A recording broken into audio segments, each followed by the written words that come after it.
They say death often brings families closer together. But for me, my father's funeral became the place where lies, greed, and betrayal were laid bare for all to see. Right there in the chapel where his soul was meant to rest in peace, my stepmother Karen leaned coldly into my ear and whispered, "You're nothing but adopted. He never truly loved you. Everything belongs to my son." Her words cut through me like a knife straight to the heart. In front of dozens of people, she spun her tale to erase me from my father's life, to cast me out as an outsider at his very own funeral. But Karen underestimated me. What she didn't know was that I had been preparing for this moment for a long time. In my handbag lay an envelope, something that would change everything. This is a story of buried truths, of a bond between father and daughter that could never be broken, and of how justice can resound even in the darkest, most desperate of moments. Chapter 1. The Funeral and the Public Shock.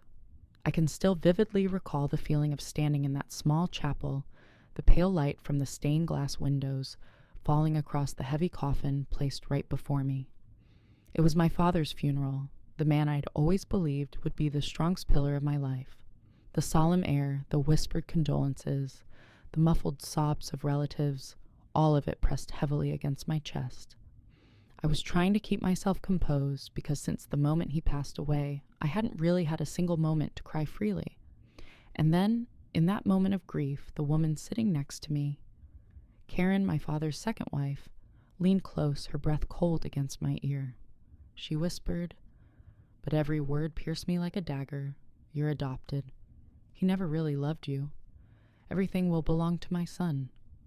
I froze. My whole body went numb, my heart pounding wildly, my fingers gripping the funeral program so tightly that they turned white. I hadn't even managed to react before Karen suddenly stood up, her voice rising clearly for everyone present to hear. "Everything will go to my son just as Thomas wanted."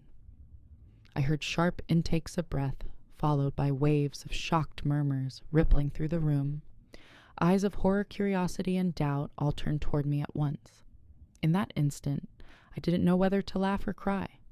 Part of me wanted to scream out in denial, but another part stayed motionless, as if it had been bracing for this very moment all along. I looked up at the altar where my father's portrait stood. His face in the photograph was as kind and steady as always, yet suddenly felt so distant. He had never once told me I was adopted, never once gave me reason to question his love. Yet now in front of the entire community, Karen had boldly planted this cruel accusation into everyone's mind. The whispers behind me still echo in my memory. Could it be true? But I remember how proud he was of his daughter. Some looked at me with pity, while others frowned as if reassessing everything they had ever believed. Karen turned to me, the corner of her lips lifting just enough for me to glimpse the smug satisfaction beneath her mask of a grieving widow. Her eyes told me one thing. Clearly, she believed she had won, that I would break right here in front of them all.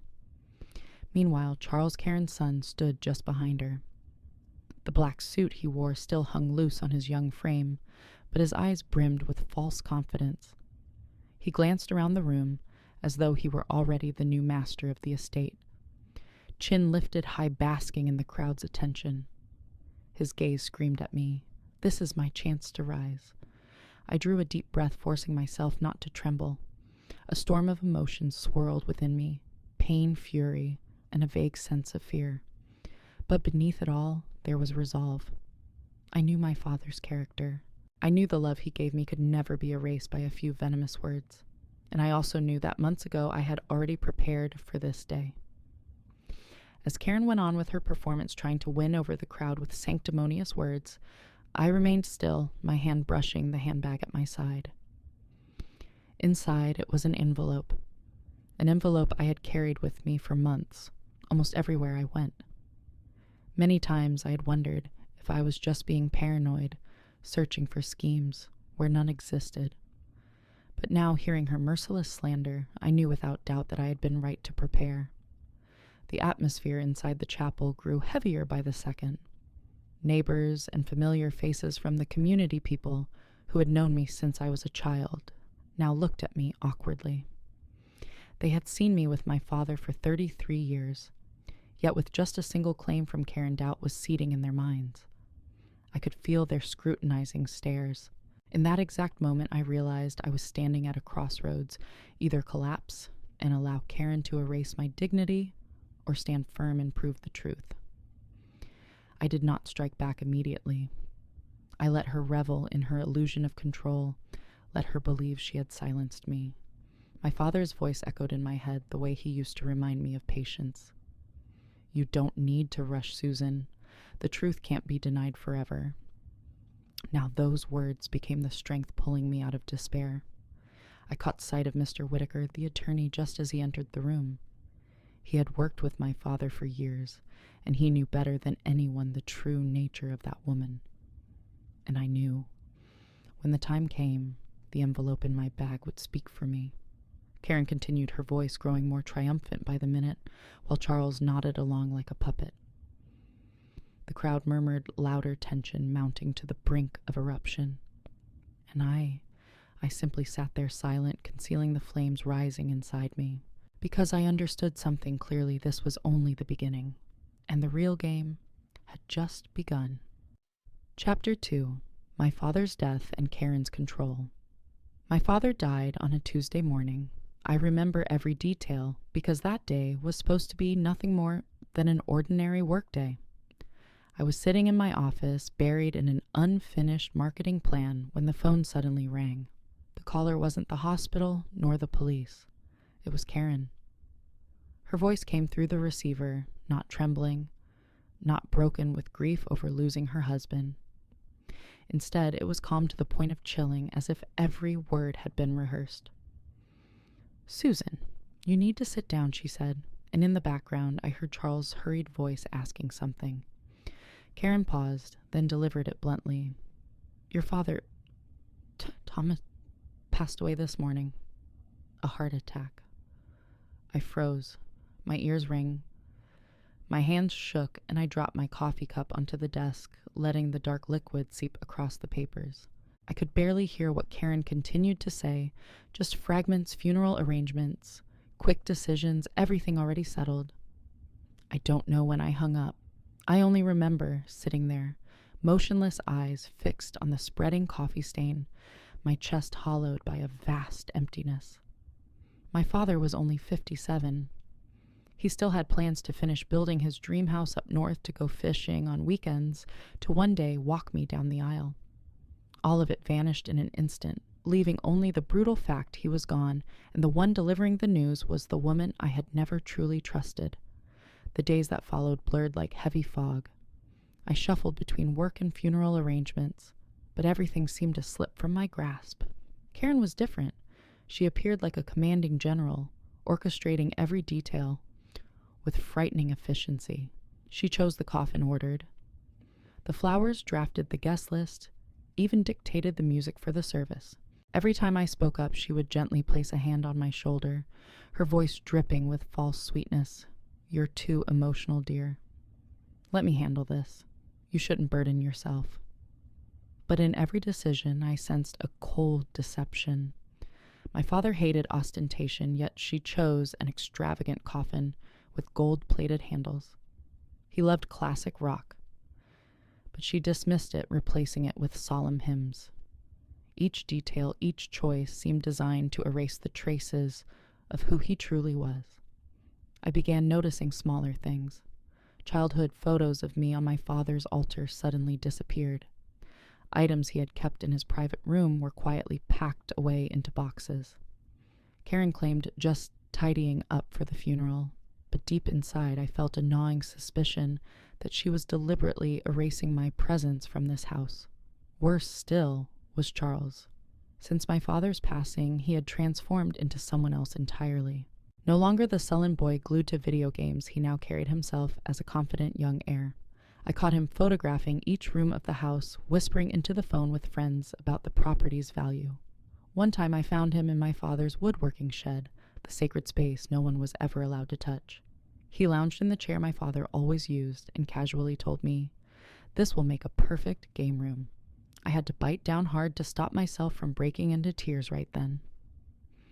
Over and over, one question haunted me. Did my father truly trust Karen and Charles enough to leave them everything? Could the man who loved and cherished me my entire life so easily cast me aside with just a few lines in a will? But whenever I raised the matter of inheritance, Karen would cut me off coldly. Your father prepared everything. The will, the papers, all of it is in the bedroom safe. You don't need to concern yourself. I suggested meeting father's longtime lawyer, Mr. Whitaker, but she dismissed me. He's busy. Everything has already been entrusted to me. You just need to focus on maintaining appearances in front of others. With each passing day, I saw more clearly how I was being pushed aside. I was no longer Thomas Mitchell's only daughter, but a mere guest and outsider in the very home where I had grown up. And yet, deep within me, something began to stir. An instinct whispered that the truth wasn't as simple as Karen portrayed. My father was not a man easily controlled. His love for me had always been unshakable. So why suddenly would he turn his back on me? When I thought back on his final months, I recalled the countless times I had called only for Karen to answer. She always said he needs rest. His heart is weak. He doesn't want visitors. Yet Charles had constant access to him, privy to every conversation, every detail, while I, his only daughter, was kept away, as if I were a stranger.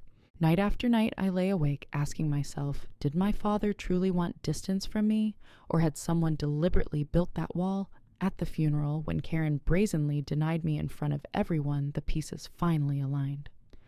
The distance, the lies, the smug glint in Charles's eyes, all of it had been leading up to this moment when they would strip me of my identity before my father's coffin.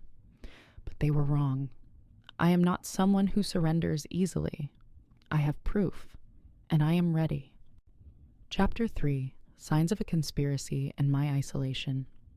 After the funeral, I thought everything would quiet down, that the grief of losing my father would be the only burden I had to face. But no. This was merely the beginning of a series of days where I felt myself being pushed aside, stripped of both kinship and rightful place. Karen acted as though she were the sole legitimate widow, the only one entitled to make decisions. She strode through the house, speaking of plans to renovate as if my father had never even existed. Whenever I tried to voice an opinion, she would smile sweetly, though her eyes cut sharp as knives. You should rest, Susan. Losing your father must have left you so distraught. Let me handle things. Those words sounded like concern, but in truth, they were scissors snipping me out of everything. And what I noticed most was this. Every time I brought up legal documents or suggested contacting the lawyer, Karen brushed me off always with some excuse. Meanwhile, Charles grew increasingly bold. He walked through the house as though he already owned it. Once I overheard him on the back porch phone call. Yes, the house is worth at least $700,000. If the title transfer goes through quickly, I'll definitely have the advantage. He stopped when he noticed me standing there, but his eyes were challenging, not the least bit embarrassed. I began realizing the isolation wasn't only within the house. Neighbors, once close and warm, now looked at me strangely. Some avoided me. Others seemed uneasy in my presence. At first, I couldn't understand why, until one longtime neighbor, Mrs. Henderson, let slip. My dear, I heard you've been distant from your father lately, that you no longer treated him as family. I froze, unable to believe what I was hearing. Who had planted such a cruel idea in their heads? Then I recalled the countless times Karen had blocked me from seeing my father. Every time I called, she intercepted. He's tired. Don't bother him. I used to think she was protecting his health. But now looking back, it was clear she had built a wall of lies to keep us apart. Some details chilled me to the core. Once I found my father's heart medication bottle with its label switched. I couldn't say for certain what it meant, but a terrible suspicion lingered in my mind. Was his death truly natural? Or had someone been orchestrating it, controlling each pill, each glass of water he drank? That suspicion only drove me harder toward the truth. I began secretly observing Karen. She often whispered with Charles, the two locking themselves in a room for hours. Each time I came near, their voices ceased. Then Charles would emerge with a smug expression and Karen with a victorious smile. Surrounded by this coldness and deceit, I sometimes felt my sanity slipping. Many nights I asked myself, was I being paranoid? Was grief making me see conspiracies everywhere? But then I would remember my father's eyes in old photographs, the way he always held me tightly, and I knew that kind of love could not simply vanish because of someone else's words. That suffocating loneliness clung to me, but it also ignited a fierce resolve. I could not let my father's death be tainted by injustice. I could not allow lies to turn me into an outsider. And most of all, I could not let Karen and her son steal everything my father had built for me. So I began to act.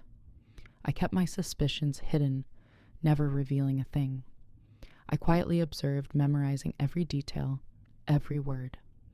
And I always carried with me an envelope, the piece of evidence I had been preparing in secret for months, ever since the first flicker of intuition warned me that one day I would need it. The more I thought of my father, the more I realized Karen and Charles sought not only to seize the estate, they wanted to erase me entirely from this family. That was what truly made my blood run cold. For once erased from memory, I would have no way left to defend my father's honor or my own. And so I made a vow, if they chose the funeral as a stage to tarnish me, then that very place would be where the truth was revealed. Chapter 4. The Tense Funeral, Karen and Charles's Performance. My father's memorial service should have been a quiet moment for those who loved him to say their goodbyes. Instead, it quickly turned into a stage for Karen and her son's brazen performance. After planting the belief in everyone's ears that I wasn't his biological daughter, Karen began winning points with words steeped in falsehood. She rose to her feet, her voice trembling as if still steeped in grief. Thomas was a wonderful man, a model father, a steadfast pillar. He always wanted his blood family to remain united, and he wanted everything to be entrusted to our son Charles. I heard the emphasis she placed on the word blood. Each syllable landed like a strike meant to erase me from the Mitchell lineage. Some shook their heads in disapproval, but others nodded subtly, as if swayed by the rehearsed plea. Then it was Charles's turn. He stood, straightened his tie, my father's tie, and began his act. Father always treated me like his own. He told me that blood is what matters most, and he hoped I would continue caring for this family in his place. His voice was young, unsteady, but clearly practiced. I noticed his hands trembling and his eyes darting toward Karen, seeking her approval. The crowd murmured. Some seemed touched by the father-son bond Charles described, while others frowned in doubt. I could feel the divide in the room, half wanting to believe, half beginning to question. I sat silently observing, refusing to react. That was exactly what Karen wanted, for me to lash out, to lose control, so that everyone would see me as unstable. But instead I stayed calm. I knew the longer they exposed themselves on this stage, the greater my chance to overturn everything in the end. I caught sight of Uncle Pete, a longtime worker for my father, his brow furrowed. He tilted his head slightly, eyes distant, as if recalling every memory with my father. I knew he wouldn't be easily fooled. Those who truly knew my father could sense the falsehood in every word Karen spoke. But Karen grew bolder. She no longer bothered to maintain the mask of grieving widow, but turned her attack directly on me. Her voice rose loud enough for the first 3 rows to hear clearly. Susan has taken it upon herself to make all the decisions for this funeral. But in truth, she shares no blood with Thomas. She has no right. A ripple of whispers surged, the entire room buzzing with tension. Eyes turned toward me, some pitiful, some doubtful, but many expectant, as if waiting for me to defend myself. I simply smiled faintly and rested my hand on the handbag beside me. Inside the envelope weighed heavily, beating in rhythm with my heart. I had prepared for this very moment. I lifted my head, meeting Karen's gaze. She faltered for an instant when she saw my calm when I did not erupt in anger, as she had hoped. I gave the slightest nod as if to say, "Go on. The more you speak, the better it is for me." The air in the chapel seemed to stretch tight, heavy with tension. Some stole glances at me, while others kept their eyes fixed on Charles as he struggled to play the dutiful son. But none of them knew that in just a few minutes, every lie would be laid bare. Karen smiled one last time, convinced she had already won, but deep within, I knew this was only the prelude, and the moment I revealed my trump card was drawing near. Chapter 5. The first trump card. My father's voice. The air in the chapel was so heavy I could almost hear my own heartbeat. Karen stood tall, her eyes gleaming with smugness, while Charles still clung to his role as the legitimate heir, the true son. Everyone waited for me to respond. I drew in a deep breath, then slowly reached into my handbag. My fingers touched the familiar envelope, the one I had carried with me for months, like a talisman. I rose to my feet. Without speaking further, I walked straight to Mr. Whitaker, my father's longtime attorney. Every eye in the room followed my every move. I handed him the envelope. My voice was steady, but rang out clearly. "Please open this." Karen stiffened. She rushed forward, her voice sharp as a blade. "Susan, this is a funeral, not a courtroom. Stop causing a scene." But I didn't bother to answer. I kept my gaze locked on Mr. Whitaker, and he understood. With a solemn nod, he opened the envelope with the caution of a man accustomed to moments that could alter lives forever. Inside was not paperwork, but a small USB drive. Mr. Whitaker connected it to the chapel's sound system.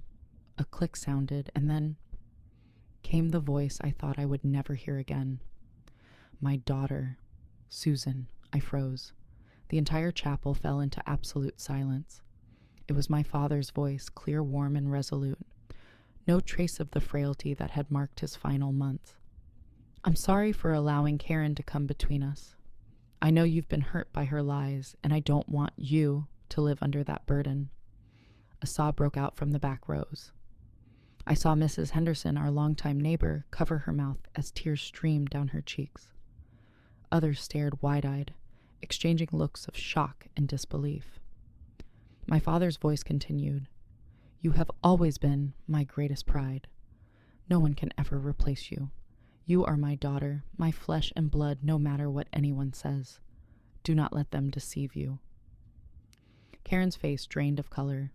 She lunged toward the USB, reaching to pull the plug, but Mr. Whitaker stepped firmly in her way. His voice was low yet commanding. "You have no right to obstruct Mr. Thomas's wishes." Meanwhile, my father's voice carried on, echoing across the chapel like a final oath. "If anyone dares deny you, then I will be the one to stand and defend you. Remember, you are always my sole heir, no one else." The atmosphere erupted. The murmurs from earlier turned into a roar. Some wept openly, some nodded firmly, while others turned furious eyes on Karen. I stood still, tears spilling down my cheeks, even as my lips curved into the faintest smile. For the first time in months, I truly felt my father standing beside me. Karen trembled, her face blotched red with fury and panic. She shrieked, "This is a fake, Susan, fabricated." This Thomas never said such a thing, but no one believed her. My father's voice had filled every corner of the chapel, resonating against stained glass and stone walls, too real, too clear, too full of love. Charles collapsed into a chair, burying his face in his hands. He didn't dare look up. The false confidence he'd worn only moments ago dissolved, leaving behind humiliation and shame. When the recording ended, the room remained in silence for several long seconds, as if no one could yet believe what they had just witnessed. Then suddenly a round of applause broke out. I turned and saw Uncle Pete, the longtime craftsman, was the first. One by one, they all rose, clapping in unison. No further explanation was needed. My father had spoken for himself. I turned toward Karen. She stood rigid, her eyes blazing with hatred, as everything she had so carefully built over months collapsed in just minutes. I leaned closer, whispering just loud enough for her to hear, "You chose the wrong battlefield." Today it isn't me who's been unmasked, it's you. Chapter 6. The Truth Revealed DNA and Their Collapse. After my father's voice faded, the thunderous applause still echoed through the chapel, mingling with the murmurs of astonishment. I stood there, tears streaming down my face, yet my heart felt lighter than it had in months. For the first time, I no longer had to defend myself alone. My father had spoken across the divide of death. Karen's face was ashen. She glanced around desperate for a sympathetic look, but found only frowns and cold disdain. Charles slumped in his seat, hands clutching his head as if every lie he had clung to had just come crashing down on him. I thought that was the final blow. But in truth, it was only the opening act. When Mr. Whitaker removed the USB, he did not close the matter. He looked at me and gave a small nod, a reminder there was still one more thing. I understood instantly. My hands trembled as I drew out the second envelope, the one I had guarded for months. I handed it to him. Carefully, he opened it and pulled out a stack of papers bearing an official red seal. Clearing his throat, his voice rang deep and steady. This is the result of a DNA test conducted 6 months ago using hair samples from Mr. Thomas Mitchell and his daughter Susan Mitchell. The room seemed to hold its breath. Every eye turned to him. I could hear the pounding of my own heart. The probability of a biological father-daughter relationship is 99.97%. Susan Mitchell is without doubt the biological daughter of Mr. Thomas Mitchell. A collective gasp swept the room. Many nodded firmly. Some whispered, "I knew it. I always knew Tom loved that girl like his own blood." Mrs. Henderson burst into tears, vindicated at last in her memories of the bond between my father and me. I turned toward Karen. She stood, frozen lips moving, but unable to form words. The smug smile she had worn earlier was gone, replaced by raw panic. But Mr. Whitaker wasn't finished. He lifted another document high. This is the result of a second DNA test conducted at the same time between Thomas Mitchell and Charles Thompson. The tension in the room thickened to the point of breaking. No one dared breathe. He read slowly, each word slicing like a blade. Probability of a biological father-son relationship, 0%. Charles Thompson has no genetic relation to Mr. Thomas Mitchell. The chapel exploded in gasps and shocked exclamations. Charles trembled, his face drained white, then nearly collapsed back into his seat. His voice cracked into pieces. No, that's impossible," Mother said. "She said he was my father." Karen screamed her shrill cry, tearing through the air. "This is false, it's forged. My daughter fabricated all of this. Thomas never approved such nonsense." She lunged at Mr. Whitaker, trying to snatch the papers from his hands. But Uncle Pete and several of my father's longtime workers immediately blocked her path. "That's enough," Karen Pete's voice thundered like a hammer striking an anvil. "I worked with Tom my whole life. I know he would never abandon his own daughter. Now the truth is plain." Karen shrieked, eyes blazing red. "Charles is still Thomas's son. He raised him, loved him. Family is more than blood." I stepped forward, my voice calm but cold. "If you truly believe that, then why did you invent the story that I was adopted? Why go to such lengths to strip me of my place?" Karen fell silent. She trembled, her eyes darting wildly. Now the entire room looked at her with nothing but contempt. I turned to Charles. He lifted his tear-streaked face voice, breaking Mother. "You lied to me all these years." His words fractured into sobs. For a moment, pity stirred in me.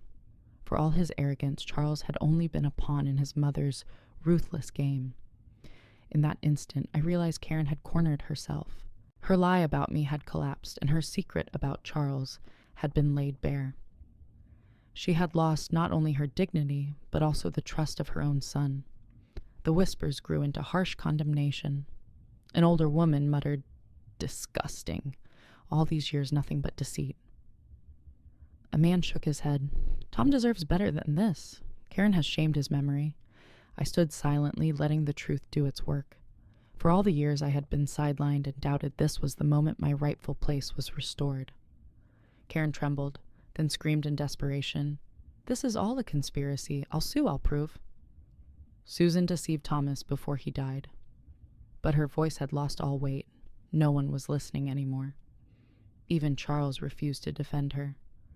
He only shook his head, whispering, "I can't believe it. Was it all lies?" Standing in the center of the chapel, I felt a strange, serene calm wash over me. I didn't need to shout, didn't need to argue. The truth had revealed itself, and for me that was the first taste of justice for my father. Chapter 7. The Final Will and Their Sentence. After the DNA shock, the chapel was drenched in a suffocating atmosphere.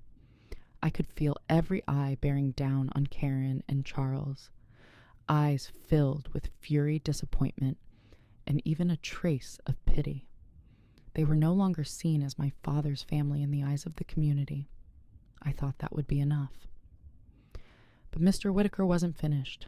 Slowly, he set the DNA results aside and drew another folder from his leather case. I caught sight of its dark brown cover, familiar. It was the very document my father had signed only days before his death. Adjusting his glasses, his voice rang steady and far. "This is the last will and testament of Mr. Thomas Mitchell, made 4 days before his passing. It was witnessed by 2 independent notaries, both of whom confirmed that he was fully of sound mind when signing this document." The room held its breath. I could hear Karen hiss through clenched teeth. "No, impossible. I kept the only will in the safe." How could she broke off when Mr. Whitaker raised the papers high, his voice resolute. "This is the official, legal, and only recognized will, and with your permission, I shall read it now." I swallowed hard. Inside me swirled a storm of emotions, anticipation, pain, but also a flicker of faith. Mr. Whitaker began. "I, Thomas Mitchell, being of sound mind, and will declare this as my last will and testament, hereby revoking all prior wills." He paused, letting each word fall like a hammer. "To my biological daughter, Susan Mitchell, I leave my entire estate, including the house at 247 Oak Street, the entirety of Mitchell Construction, LLC, with all equipment, contracts, bank accounts, stocks, retirement funds, and all personal belongings, including the woodworking shop and the heirloom tool collection." Whispers erupted at once. My fists clenched, tears streaming, each word wrapped around me like my father's embrace, affirming that I was and always had been his true family. Then Mr. Whitaker's voice dropped, cutting like a blade.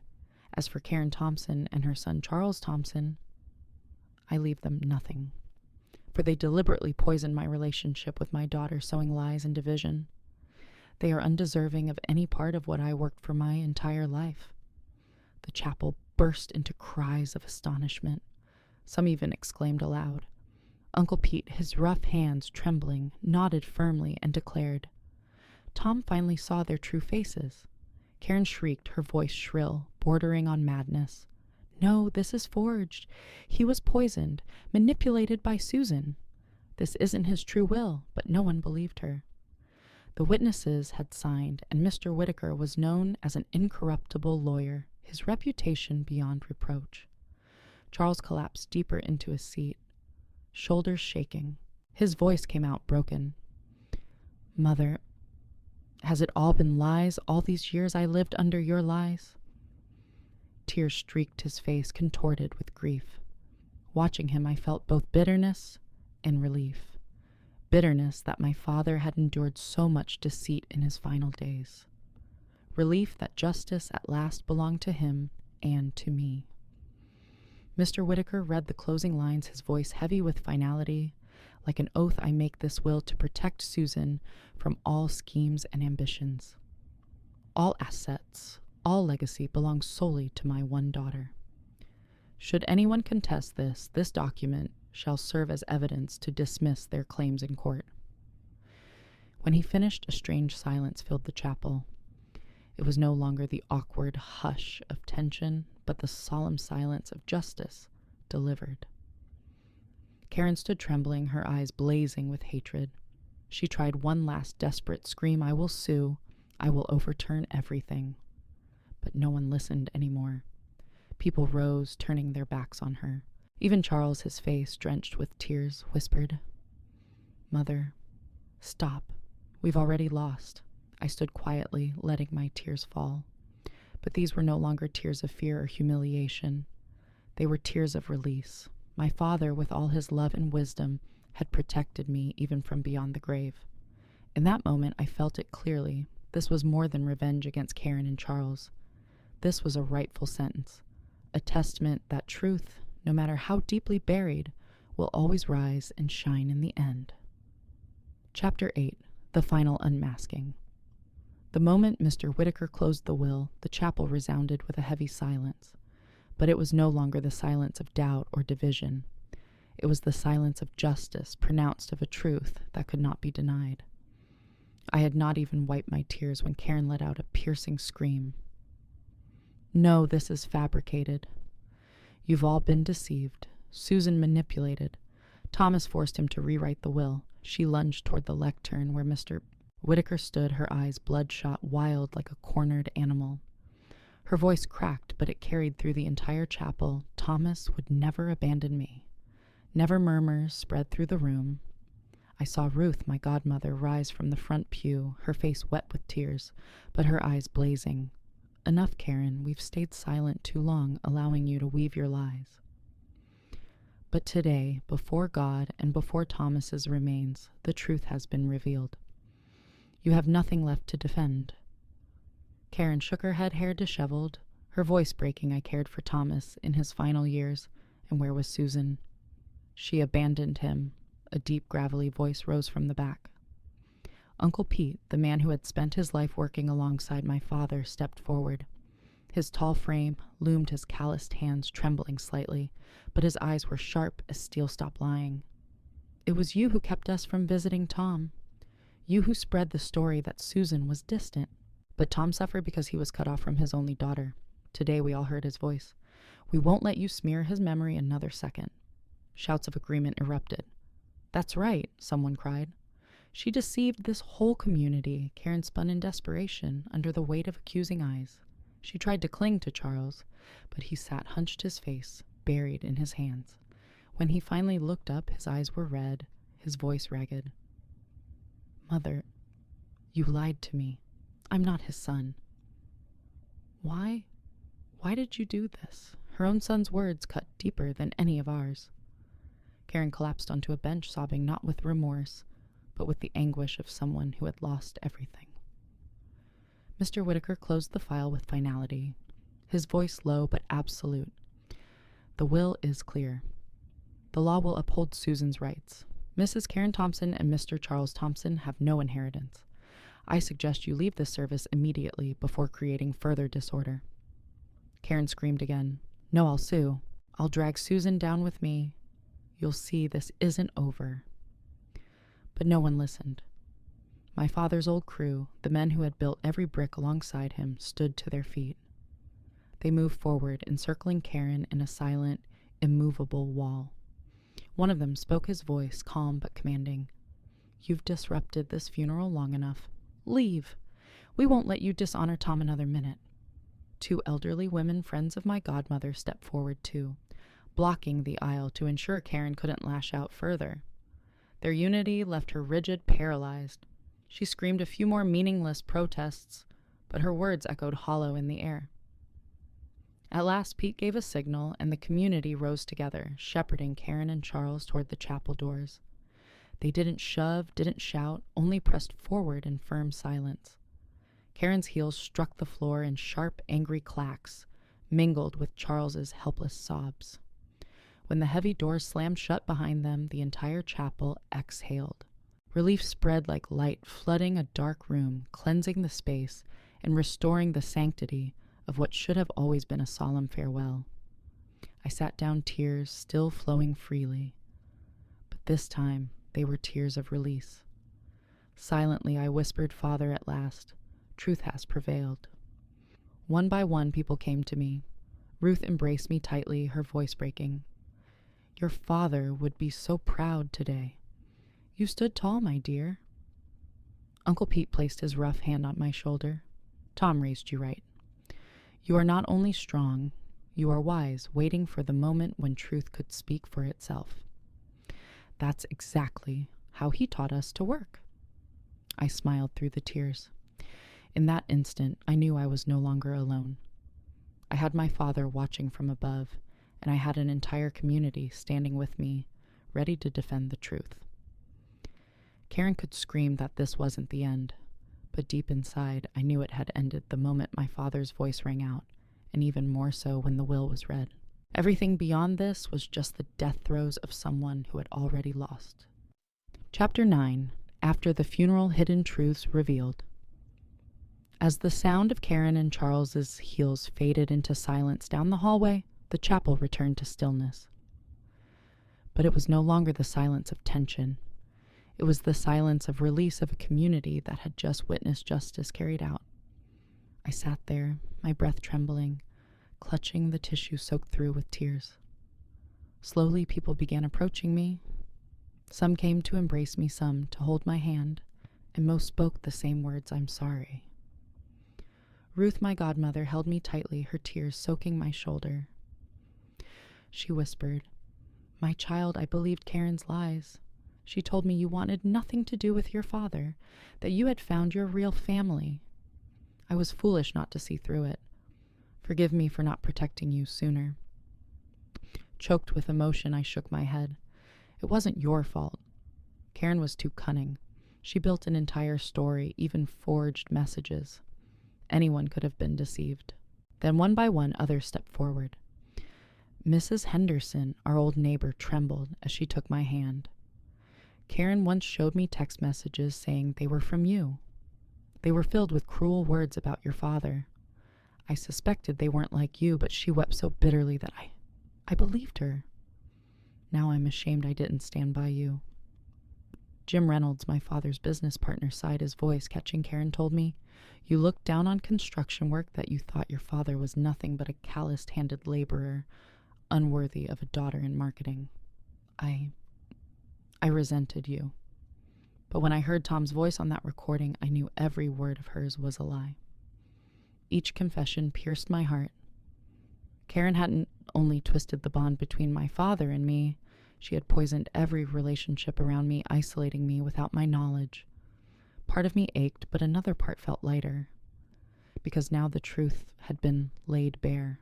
One by one, they realized they'd been manipulated, and they came back to me, not out of pity, but because they knew my father and I had never stopped loving one another.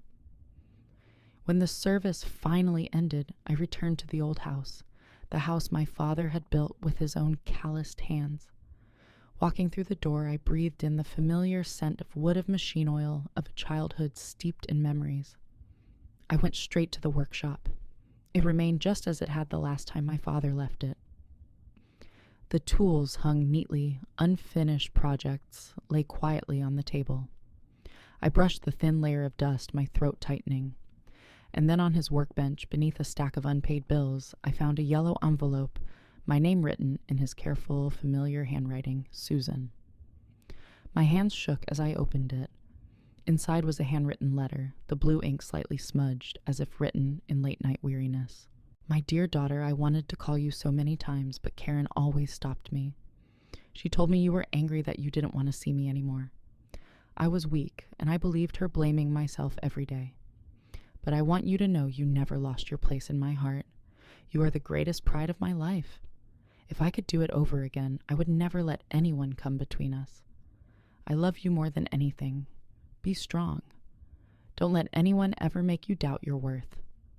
You are, and always will be, my true family. Forever yours, Dad." Tears blurred the page. But these were not tears of doubt, they were tears of comfort. My father was gone, but his love for me had never faded. It was still here, in every word and every memory, and in the justice he had ensured before leaving this world.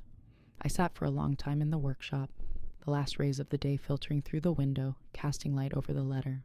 The room seemed to glow, and in that moment I felt him standing beside me, smiling the way he always did whenever he finished a new house. Karen may have destroyed the last months of his life, but she could never erase 33 years of a father's love for his daughter. And I swore to myself from this day forward, I would live as he wished, strong, confident, and never again allowing anyone to define my worth. Chapter 10. Closure and a New Beginning. After the funeral, Karen vanished for a while. I knew she would never accept defeat so easily. Sure enough, less than 2 weeks later, Mr. Whitaker called me. His voice was low and weary, yet still firm. Karen has hired a lawyer to sue, accusing you of manipulating and coercing your father into rewriting the will. But don't worry, the evidence against her is overwhelming. I exhaled heavily. A part of me wanted to let it go, to no longer be entangled with her. But I also understood people like Karen never stop until they are cornered completely. True to form, within a month, she officially filed with the court. But her efforts crumbled quickly. Mr. Whitaker had everything ready: my father's recorded message, the legal DNA. Results the notarized will signed with witnesses. More importantly, dozens of people had been present at the funeral, witnessing Karen's rage, her lies, her mask ripped away before my father's coffin. She had no chance. After only 2 hearings, her lawyer withdrew, claiming she couldn't pay. Karen, who once thought she would live out her life in comfort from my father's estate, now didn't even have enough money to pursue her case. Charles disappeared from town. Word was he went east to live with an aunt. Perhaps he was too ashamed to face the truth, or simply had no place in a community that now knew the depth of his mother's deceit. As for me, I returned to the house where I had grown up. At first, the emptiness of it broke me. I cried myself to sleep for nights. But gradually, I learned to fill that void with memories of my father. I cleaned out the workshop, wiped every tool, and even finished the projects he had left unfinished. Each cut of the saw, each whiff of wood carried me back to childhood, sitting beside him as he explained how to choose the right grain, how to hold the saw steady so the cut stayed true. I also took over his construction company. At first, I feared I couldn't handle it. I was just a marketing professional, never once on a building site. But then I realized I wasn't alone. The longtime workers, my father's partners, all came to me and said, "We're here for you. This isn't just a company, it's Tom's family, and now it's yours too." I cried then, but it was from happiness. I threw myself into the work, learning as I managed. By day, I walked the job sites. By night, I pored over the books. It wasn't easy, but whenever exhaustion weighed me down, I remembered my father's recorded words, "You are my greatest pride. You're stronger than you think." And I rose again. Gradually, the company stabilized, even flourished. I began launching affordable housing projects for working families, an idea my father had always dreamed of, but never realized. At the groundbreaking of the first project, I lifted my face to the sky and whispered, "Dad, I'm continuing your dream." My new life was built not just from the inheritance my father left, but from the love, protection, and lessons he passed down to me. Karen never returned to this town. All she left behind was a name bound to lies and greed. But when people spoke of my father, they remembered him as a kind, hard-working man who loved his daughter above all else. And that was his truest legacy. Now, sitting in the old house, the handwritten letter from my father still rests on his workbench. Each time I touch it, I no longer cry. I smile because I know he never abandoned me. He simply went ahead, setting everything in place, then quietly handed me the strength to face the world. Looking into the mirror, I see a different woman, no longer trembling, no longer doubting, but someone who knows her worth and is ready to protect it with all her strength. This story ends here. But for me, it is not an ending. It is only the beginning of a new journey, one I will live fully, boldly, and never again let anyone make me forget who I am. When the chapel doors closed behind Karen, I knew my life had turned a new page.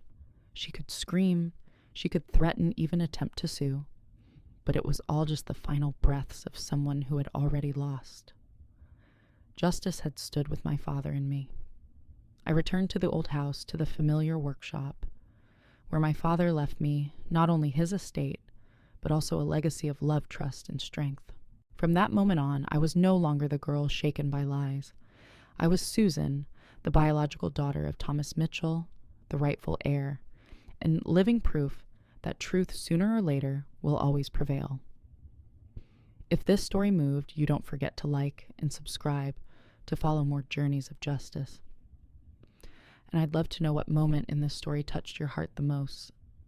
Leave a comment, because every word you share becomes part of the strength that reminds women everywhere they are never alone.